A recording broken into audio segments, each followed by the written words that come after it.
देवं कंसचाणूरमर्दनम् देवकी परमानन्दम् कृष्णं वन्दे जगद्गुरुम् देवकी परमानन्दम् कृष्णं वन्दे जगद्गुरुम्.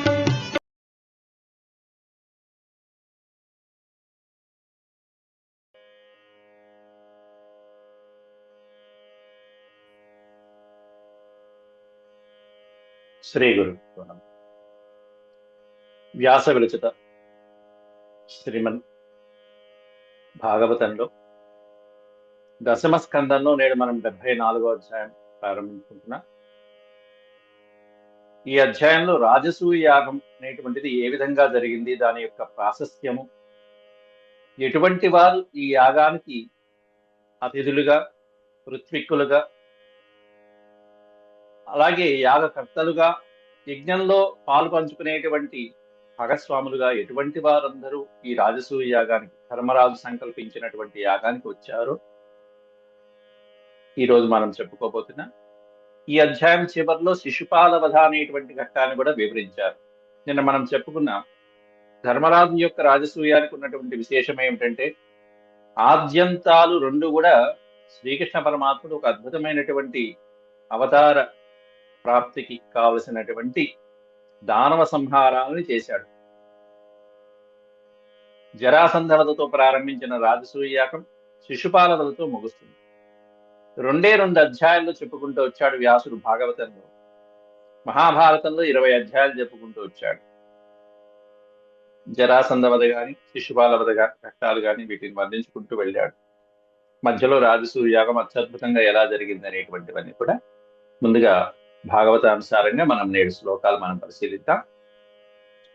ఓం శుక్లాంబరధరం విష్ణుం శశివర్ణం చతుర్భుజం ప్రసన్నవదనం ధ్యాయేత్ సర్వవిఘ్నోపశాంతయే వ్యాసం వసిష్ఠనప్తారం శక్తేః పౌత్రమకల్మషం పరాశరాత్మజం వందే సుఖతాతం తపోనిధిం వ్యాసాయ విష్ణురూపాయ వ్యాసరూపాయ విష్ణవే నమో వై బ్రహ్మనిధయే వాసిష్ఠాయ నమో నమః. నారాయణం నమస్కృత్య నరం చైవ నరోత్తమం దేవీం సరస్వతీం వ్యాసం తతో జయముదీరయేత్. గత పాఠంలో మనం నిన్న ఈ అధ్యాయంలో 10 శ్లోకాల వరకు చెప్పుకోవడం జరిగింది. ఉపహూతాస్తథాచాన్యే ద్రోణ భీష్మ కృపాదయః ధృతరాష్ట్రः సహ సుతో విదురశ్చ మహామతిః. వ్యాసుడు విదురుడికి ఇచ్చినటువంటి అద్భుతమైనటువంటి ఉపమానాలు కూడా ఎలా ఉంటాయో నిన్న దాంతో ముగించుకున్నా. మహామతి బుద్ధిమంతుడైనటువంటి విదురుడు కూడా అక్కడికి వేయించేసి సిద్ధంగా ఉన్నాడండి అని చెప్పి ఎవరెవరు వచ్చారో చెప్పేశాడు వ్యాసుల వారు. మొట్టమొదటి ఆయనే వచ్చాడని ఆయనే చెప్పేసుకున్నాడు. అక్కడ ఎవరెవరు వచ్చారనేటువంటి ద్వైపాయనో భరద్వాజ అని చెప్పి అక్కడి నుంచి మొదలు పెట్టాడు. ఇదంతా కూడా మనకి ఇంకా చెప్పాలంటే సుఖయోగేంద్రుల వారు చెప్తున్నారు కాబట్టి అక్కడ ఆయన పేరు ప్రకటించడం జరిగింది. వీళ్ళే కాకుండా అంటే ఋత్విక్కులు ఎవరో చెప్పారు. బ్రాహ్మణ క్షత్రియ వైశ్య శూద్ర యజ్ఞ దిదృక్షవ చూడాలనే కోరికతో ఉన్నవాళ్ళు, యజ్ఞం చూడాలనే కోరికతో ఉన్నవాళ్ళు దిదృక్షవ. తత్రేయు సర్వరాజానో రాజ్ఞాం ప్రకృతయో నృప. ఎక్కడెక్కడైతే కష్టమైన పదాలు ఉంటాయో మీకు చదువుకోవడానికి ఆ పదాలు ఎక్కువగా వివరిస్తే సరిపోతుంది. ఎందుకంటే మీరు ఇప్పటికే దాదాపు 2500 శ్లోకాలు మీరు క్షుణ్ణంగా అభ్యసించి ఉన్నారు కాబట్టి బ్రాహ్మణ క్షత్రియ వైశ్య శూద్ర పైన పదాలను ఇంకా నేను వివరించక్కల్లా. మీరు అద్భుతంగా గురువు గారి దగ్గర శిక్షణకం చేశారు కాబట్టి ఇంకా కష్టమైన పదాలు సంస్కృతంలో ఉన్నవి చూసుకుంటే సరిపోతుంది.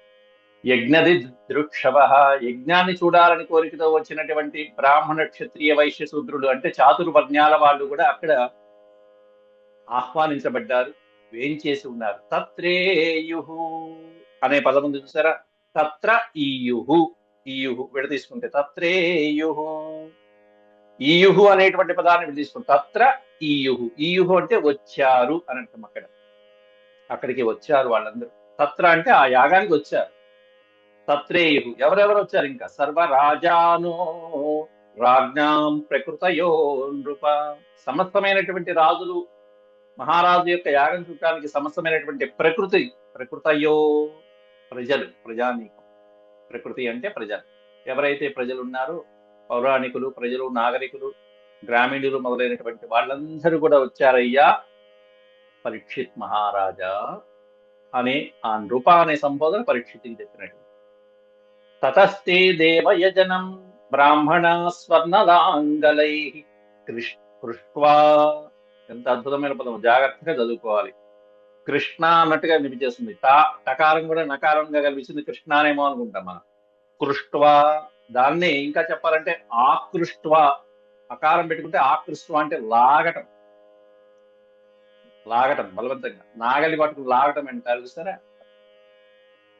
కృష్వా తత్ర యథాంనాయం దీక్షయాం చక్రిరే నృపం. ఇక మహారాజుకి యజ్ఞ దీక్ష ఇవ్వటము, యజ్ఞశాలని దున్నటము మొదలైనటువంటి కార్యక్రమాలు ఏవైతే ఉంటాయో అవన్నీ కూడా ఒక్క శ్లోకంలో వర్ణించేశారు, చాలా తక్కువ వ్యవధిలోనే. తతః తే అంటే పైన చెప్పినటువంటి ఏ ఉత్మిక్కులైతే బ్రాహ్మణులు ఉన్నారో, వాస్తు శిల్పులు ఎవరైతే ఉన్నారో వాళ్ళందరూ కూడా దేవయజనం బ్రాహ్మణ. దేవయజనం అంటే యజ్ఞానికి కావలసినటువంటి భూమి గాని, దేవయజనం అనేటువంటి భూమికి యజ్ఞ భూమి అని అర్థం. దేవయజనం అంటే యజ్ఞం చేసేటువంటి దేవతా స్థలం ఏదైతే ఉంటుందో ఆ దేవతా స్థలాన్నంతా కూడా స్వర్ణ లాంగలై. లాంగలం అంటే నాగలి. స్వర్ణలాంగలై, సువర్ణమయమైనటువంటి బంగారు నాగళ్లతో కృష్వా. వాళ్ళు ఎంతవరకు చేయాలో అంతవరకు, మొత్తం అంతా వాళ్ళు చేయరు. బ్రాహ్మణోత్తములు ఎంతవరకు చేయాలో ఆ యజ్ఞ వేదికను అంతవరకు వాళ్ళు చేయవలసినంతా చేసి తత్ర యథాన్నాయం దీక్షయాం చక్రిరే నృపం. తత్ర యథాన్నాయం అన్నారు అక్కడ. కాబట్టి అక్కడ దీక్షయాం చక్రిరే అంటే ధర్మరాజుకి ఇవ్వవలసినటువంటి యజ్ఞ దీక్ష ఏదైతే ఉంటుందో ఆ యజ్ఞ దీక్షని ఇప్పించారు. యథా ఆమ్నాయం. యథా అంటే ఏ విధంగా. ఇక్కడ ఈ ఒక్క పదాన్ని మనం డివైడ్ చేసుకోవచ్చు. యథా ఆమ్నాయం అంటే వేదోక్త ప్రకారం. ఆమ్నాయం అంటే వేదోక్త ప్రకారం. వేదంలో ఏ విధంగా అయితే, శాస్త్రబద్ధంలో ఏ విధంగా అయితే చెప్పారో ఆ విధంగా, ఏ విధంగా యజ్ఞ దీక్షని ధర్మరాజుకి ఇవ్వాలో ఆ విధంగా ఇవ్వటం జరిగింది మహారాజు. అంతేకాకుండా హైమా కిలోపకరణ వరుణస్య యథాపుర ఇంద్రాదయో లోకపాల విరించ భవ సంయుత. హైమాహ కిల ఉపకరణ వరుణస్య యథాపుర అనేటువంటిది వర్ణించారు అక్కడ. దీక్షాబద్ధుణ్ణి గావించారు. అది ఎలా ఉందంటే పూర్వం యథా ఏ విధంగా అయితే వరుణస్య ఉపకరణ కిల అన్నారు. అంటే పూర్వం వరుణదేవుడికి వరుణదేవుడు చేశాడు రాజసూయ యాగం. దేవతలందరూ కలిసి వరుణదేవుడి చేత చేయించారు.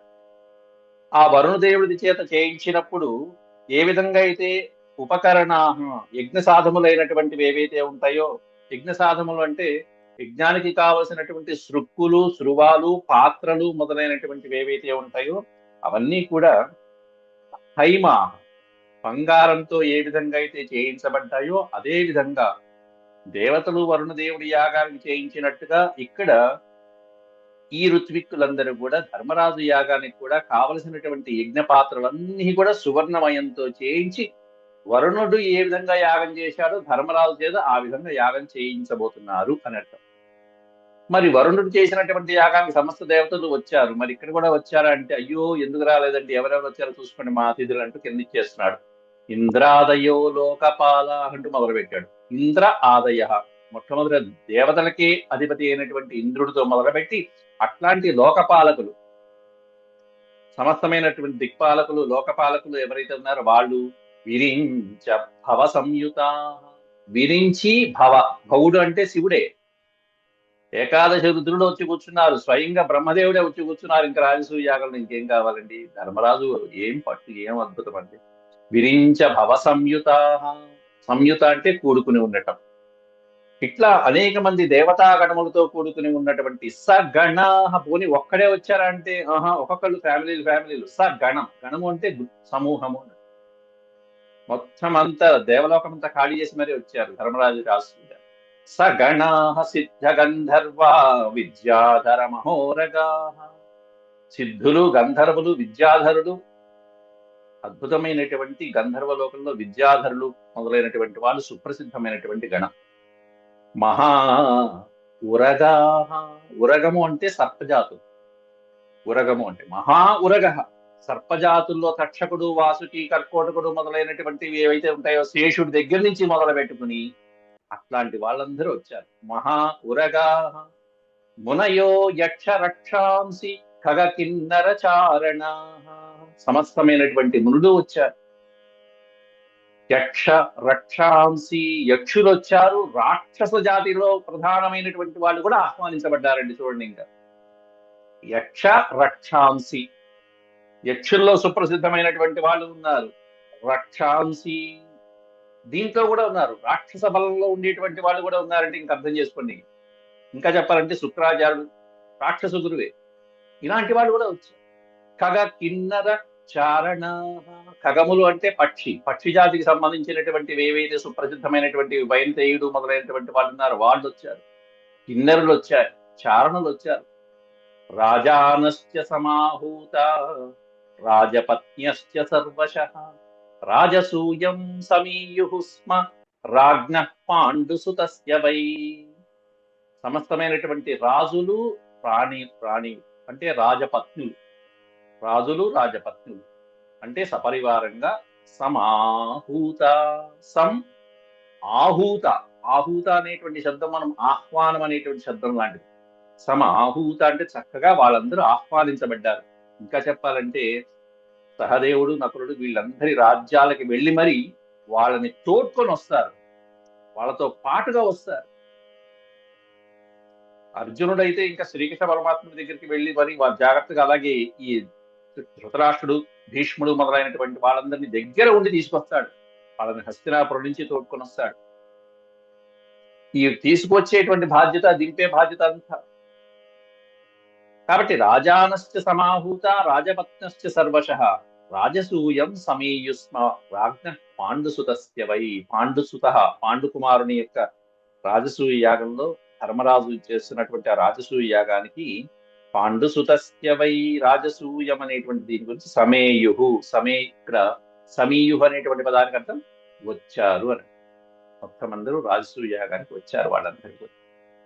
అయితే ఎప్పుడైతే వీళ్ళందరూ వచ్చారో ధర్మరాజు చేస్తున్నటువంటి రాజసూయ యాగము, ఈ అట్టహాసము, ఇంతమంది దేవతలు, లోకపాలకులు వీళ్ళందరినీ చూసినటువంటి వాళ్ళందరూ కూడా సంకల్పం ప్రారంభించడంతోనే సుసంపన్నమైంది యజ్ఞము అని చెప్పి భావించేశారట. అంటే యజ్ఞం సుసంపన్నమైంది, యజ్ఞం అంతా కూడా చక్కగా మొదలు పెట్టడం, సంకల్పం మొదలవడంతోనే యజ్ఞం చక్కగా పరిసమాప్తి అవుతుంది, శుభం భూయాత్ అన్నట్టుగా మేనిదే అని మొదలు పెట్టాడు శ్లోకము. మేనిదే అంటే భావించారు, తలిచారు అని అంటారు. మేనిదే కృష్ణ భక్తస్య సూపపన్నమ విస్మితాః అయాజయన్ మహారాజం యాజకా దేవవర్చసః. కృష్ణ భక్తస్య అన్నారు. కృష్ణ భక్తుడైనటువంటి వాళ్ళు ఎవరి అంటే పాండవులు 5గురు కూడా పరమాత్ముని యొక్క పరమభక్తుడు. కాబట్టి కృష్ణ భక్తుడికి కానటువంటిది ఏముంటుంది? ఏదైనా అవుతుంది, ఏ పనైనా, ఏ కార్యమైనా సిద్ధిస్తూ ఉంటుంది. కాబట్టి కృష్ణ భక్తస్య అవిస్మితాః అంటే, విస్మిత అంటే ఆశ్చర్యం, అవిస్మిత ఏమాత్రము ఆశ్చర్యం లేదు, అంటే ఏమాత్రం అనుమానం లేదు, సందేహమే లేకుండా ఈ రాజసూయ యాగం సూపపన్నం మేనిదే. ఈ సూపపన్నం అనేటువంటిది ఉపపన్నము, ఉపపన్నం. ఇప్పుడు సుస్వాగతం అనే పదం మనం ఉదాహరణకి తీసుకుంటే స్వాగతం, సుస్వాగతం అని చెప్పినట్టుగా ఉపపన్నం ఉపపన్నం మేనిదే. ఉపపన్నం అంటే చక్కగా నెరవేరుట అని. సుపపన్నం అంటే ఇంకా చక్కగా ఎటువంటి అవాంతరాలు లేకుండా, సందేహమే లేకుండా నిశ్చయంగా ఇది చక్కగా జరుగుతుంది అని చెప్పి అందరూ కూడా మేనిదే భావించారు. రాజసూయ యాగంలో ఆసీనులైనటువంటి వాళ్ళు ఇచ్చేసినటువంటి వాళ్ళందరూ భావించారు. అయాజయన్ మహారాజం యాజక దేవవర్చస అన్నాడు. ఇక్కడ ఈ పాదము ఈ కింద పాదము రెండు కూడా కలుపుకోవచ్చు. 3 పాదాల శ్లోకంలో ఆ పుస్తకంలో ఎలా ఇచ్చినా ఎట్లా అయినా పర్వాలేదు. అయాజయన్ మహారాజం యాజక దేవవర్చస రాజసూయేన విధివత్ ప్రాచేతసమివామరాః ప్రాచేతసం ఇవ అమరాః. ఇక్కడ కూడా ప్రాచేతసం అనే పదం ఉంది చూసారు. దీన్ని పట్టుకున్నామంటే ప్రాచేతసుడు అంటే వరుణదేవుడి చేత అమరాహ ఇవ, దేవతలు ఏ విధంగా అయితే సమస్త దేవతలు వరుణదేవుడి చేత రాజసూయ యాగాన్ని ఏ విధంగా విజయవంతంగా నెరవేర్చారో, అది కూడా విధివత్ శాస్త్రబద్ధంగా వేద ప్రామాణికంగా ఏ విధంగా అయితే వరుణదేవుడి చేత ప్రాచేతసుడి చేత దేవతలందరూ రాజసూయ యాగాన్ని విధిగా నిర్వర్తించారో, అట్లా మహారాజం యాజకా దేవవర్చస, అద్భుతమైనటువంటి దేవవర్చస, దేవతల యొక్క వర్చస్సు కలిగినటువంటి వాడు, దేవతల యొక్క తేజస్సుతో ప్రకాశిస్తున్నటువంటి ఋత్విక్కులు అక్కడ కూర్చుని ఉన్నారు. అది ధర్మరాజు యొక్క పంట, అద్భుతమైనటువంటి అదృష్టం. అటువంటి దైవ వర్చస్సుతో వెలుగొందుతూ ఉండేటువంటి యాజకులు, యాజక అంటే ఋత్విక్కులు, బ్రాహ్మణులు, అటువంటి వాళ్ళు ధర్మరాజు చేత, మహారాజు అయినటువంటి ధర్మరాజు చేత యజ్ఞం అయాజయన్ రాజసూయేన విధివత్ అయాజయన్, ఈ రాజసూయ యాగంతో అద్భుతమైనటువంటి శాస్త్రబద్ధంగా అయాజయన్, ఇది భూతకాలం అంటారు, పాస్ట్ టెన్స్ అంటారు. అయాజయన్ అంటే చేయించారు, యజ్ఞం జరిపించారు మహారాజు చేత. ఏమి యాగం అండి, ఏమి యాగం! బంగారు పాత్రలతో వచ్చినటువంటి వాళ్ళందరికీ వడ్డిస్తున్నారు. ఆ అన్నపు రాసులు 1,00,000 మంది భోజనం చేస్తుంటే ఒక ఘంటానాదం, ఒక శంఖనాదం వినిపిస్తుంటే అటువంటి శంఖనాదాలు నిరంతరము మోగుతూనే ఉన్నాయి. నిరంతరం శంఖధ్వనుల చేత వచ్చినటువంటి ఆ అద్భుతమైనటువంటి రాజభవనాలు గాని, ప్రాసాదాలు గాని, గుడారాలు, విశ్రాంతి భవనాలు, ఈ శంఖనాదాలు విని విని విని విని దుర్యోధన దుశ్శాసనకి, దుష్టానికి చెవులు దిద్దిల్లిపోయింది. అంతమంది అన్నప్రాసాదాలు భోజనం చేస్తూ ఉంటే రాజసూయ యాగంలో వీడి కడుపు మంట. దుర్యోధనుడు చెప్పుకున్నామే, దుర్యోధనుడికి చెప్పినటువంటి పని ఏమిటంటే వచ్చినటువంటి కానుకలు తీసుకోవటం, రాజులు అప్పగించినటువంటి కానుకలు తీసుకోవటం. అవి చూసేటప్పటికే వీడి కళ్ళు తిరిగినాయి, బయలు కమ్మినాయి. అసూయ అక్కడి నుంచి పుట్టింది వాడికి. అట్లా అద్భుతమైనటువంటి శాస్త్రబద్ధంగా దేవతలు చేసినట్టుగా, దేవతలు వరుణుడి యొక్క రాజసూయం ఏ విధంగా అయితే పరిపూర్ణం గావించారో ఆ విధంగా ఋత్విక్కులు ధర్మరాజు యొక్క రాజసూయాన్ని పరిపూర్ణం చేశారు సమర్థవంతంగా. దాంట్లో ఇంకా విశేషం ఏంటంటే, ఓ పక్కన యజ్ఞశాలలో ద్రౌపదీదేవి ఆవిడ చేయవలసినటువంటి కార్యాన్ని ఆవిడ చేస్తూ, ధర్మరాజు పక్కన ఉండి బ్రాహ్మణులకి ఏ విధంగా సహాయ సహకారాలు అందించాలో అవి చేస్తూ, వచ్చిన ప్రతి ఒక్కళ్ళు కూడా భోజనం చేశారా లేదా, సుష్టిగా భోజనం చేశారా లేదా చూసుకుంటూ ఆవిడ అన్ని దగ్గర ఉండి కనుక్కున్నది, ఇన్ని లక్షల మందికి కూడా. అది ఇంకా విశేషం. వ్యాసుడు భారతంలో స్పష్టంగా చెప్పారు ఆ మాట. భీముడు ఒకడు, ద్రౌపదీదేవి, వీళ్ళిద్దరూ వడ్డించిన తర్వాత ఒక్కొక్కరు సుష్టిగా భోజనం చేసి వెళ్ళారా లేదా అన్ని కనుక్కుని మరీ వాళ్ళని పలకరించుకుంటూ వెళ్ళారు. అది ఇంకా అద్భుతం. అది మన వివాహాల్లో చూడండి, ఎప్పుడన్నా పెళ్లి కూతురు తరపు వాళ్ళు, పెళ్లి కొడుకు తరపు వాళ్ళు అన్ని వచ్చాయా లేదా కనుక్కుని ఏ విధంగా అయితే ఆత్మీయంగా పలకరిస్తూ ఉంటారో, అట్లా ద్రౌపదీదేవి అన్ని లక్షల మంది కనుక్కున్నదంటే ఆ ఇల్లాలు మహాసాధ్వి కదా, ఎంత పద్ధతులుగా, శ్రద్ధగా, ఎంత శ్రద్ధగాను ఆచరించింది. సౌచ్యేహన్యవనీపాలో యాజకాన్ సదసస్పతీన్ అపూజయన్ మహాభాగాన్ యథావత్సు సమాహితః. సౌత్సే, ఇక్కడ సుత్యే అనొచ్చు, సౌత్యే అనొచ్చు. సౌత్యే హన్యవనీపాలో అని. సుత్య అనేటువంటి పదానికి అర్థం ఏంటంటే సోమపానం అంటారు. అంటే యాగం చేసిన తర్వాత ఏ విధంగా అయితే మనకి యాగ సమాప్తిలో తీర్థ ప్రసాదాలు మనం ఏ విధంగా అయితే ఇస్తామో, యాగ సమాప్తిలో అలాగే సురాపానం, సోమపానం అనేటువంటిది ఉంటుంది. ఆ సోమయాగం చేసినటువంటి సందర్భంగా చేయవలసినటువంటివి ఏవైతే ఉంటాయో అవన్నీ కూడా ఏకాగ్ర చిత్తంతో చేయవలసినటువంటి ఋత్విక్కులందరూ కూడా ఎట్లాంటి సభాసదులుట సదసస్పతి. సదహ అంటే సదస్సు, సదసస్పతి అంటే ఆ సదస్సుని నిర్వహించేటువంటి పెద్దలు ఎవరైతే ఉంటారో, పతి అనే శబ్దానికి భర్త, పెద్దలు అని సదసహ పతి అంటే ఆ రాజసూయ యాగానికి పెద్దలు కొంతమంది ఉన్నారు. ఋత్విక్కులు వేరు, పెద్దలు వేరండి. వీళ్ళు బ్రహ్మ, వీళ్ళు హోత, వీళ్ళు అధ్వరుడు, వీళ్ళు దక్షిణుడు అని చెప్పంటారు. వాళ్ళు కాదు. ఆ యజ్ఞం ఎలా జరుగుతుంది అని పెద్దరికం వహించినటువంటి వాళ్ళు కొంతమంది ఉన్నారు. భీష్మాదుడు, ఆయన పెద్దరికం, అందరికీ ఏ లోటు లేకుండా అంతున్నాయా లేదా అని చూసేటువంటి వాడు. వ్యాస భగవానుడు ఓ పక్కన ఉన్నాడు. ఇట్లాంటి సదసత్పతి, వీళ్ళు సదస్సు యొక్క పతులు. వీళ్ళందరూ కూడా అన్ని జరిగిన తర్వాత, సుష్టుగా జరిగిన తర్వాత యాజకాన్ సౌత్యే సౌత్యే అహని, సౌత్యే అహని అనే పదానికి అర్థం ఏంటంటే సోమపానము చేసినటువంటి దినము. అహని అంటే రోజు. ఏ రోజైతే సోమపానం చేశామో తీర్థం పుచ్చుకున్నట్టే. యజ్ఞంలో ప్రధానమైనటువంటిది ఏంటంటే ఆ యాగానికి తగ్గట్టుగా మనకి వపాహోమం జరిగినటువంటి రోజైతే ఆ వపాహోమం ప్రసాదము, లేకపోతే అది లేకపోతే ప్రౌఢాశం అంటారు యజ్ఞంలో. వాళ్ళు ప్రతిరోజు కూడా ఒక పాత్రలో నేతితో అన్నాన్ని హవిస్సు పదార్థంగా తయారు చేస్తారు. ఆ హవిస్సు పదార్థము భగవంతుడికి హృతం చేయబడిన తర్వాత ఈ పదార్థాన్ని అమృతము అంటాం, ప్రౌఢాశం అంటాం మనం పిలవటాన్ని మాత్రం వేద సంస్కృతి పరంగా. కానీ అది నైవేద్యం పెట్టిన తర్వాత దాన్ని అమృతం ఆహారం అని పిలుస్తాం. ఈ అమృత ఆహారాన్ని ప్రసాదంగా తీసుకుంటారు. అలాగే ఇది సురాపానం అంటే సోమపానం అంటారు. సోమలతల ద్వారా, ఎక్కడో హిమాలయాల్లో దొరికేటువంటి సోమలతలు ఏవైతే ఉంటాయో అటువంటి సోమలతల ద్వారా. అవని సౌత్యేహన్యవనీపాలో, ఈ పదాన్ని విడదీస్తే సౌత్యే అహని అవనీపాల.